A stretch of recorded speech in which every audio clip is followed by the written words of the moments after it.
Longlegs has hit movie theaters and seems likely to become an unprecedented hit for indie studio Neon. Apparently, audiences have been craving horror-themed thrillers for adults, and they got a doozy. The film is centered around Lee Harker, a young FBI agent played by modern scream queen Micah Monroe. In 1990s Oregon, Harker finds herself at the heart of an investigation hunting for a serial killer played by Nicolas Cage. Longlegs might seem like a clear-cut Silence of the Lambs riff, but director Osgood Perkins doesn't go for a straightforward procedural.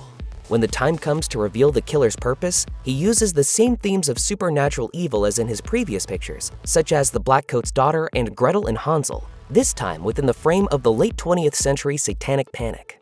Like many of the best serial killer movies, the killer himself doesn't appear much on screen. After all, mysteries don't work if they spoon-feed the audience from the beginning.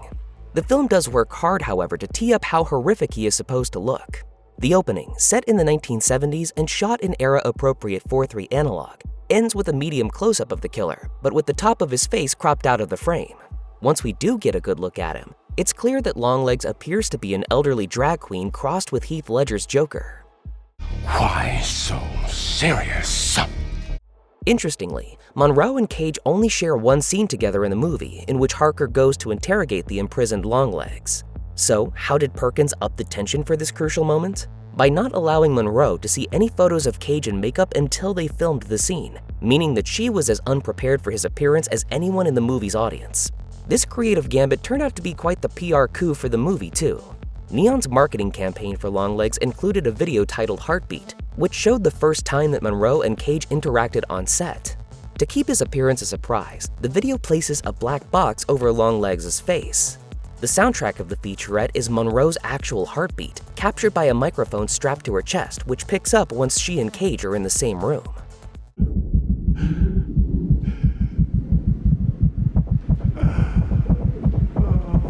The video's closing text says her heart rate hit 170 beats per minute during the scene, from a resting heart rate of only 76. Speaking to Entertainment Weekly, Monroe said she was freaking out when filming the scene and very nearly had a panic attack. And who can blame her? She said, "There's so many things that were packed into that day. Seeing Nick for the first time in costume, I hadn't seen any photos or anything before, so that was shocking. Also, not only was I seeing Nick, or rather Longlegs, for the first time, but the cameras were rolling at this point. It was this very surreal, very nerve-wracking experience." Basically, Monroe came as close to meeting the real Longlegs as you can possibly get, so it's really no surprise that she got at least a little freaked out. Clearly, Longlegs is a horrifying enough sight when there's a screen barrier between you and him. The movie's genius marketing campaign has made that obvious.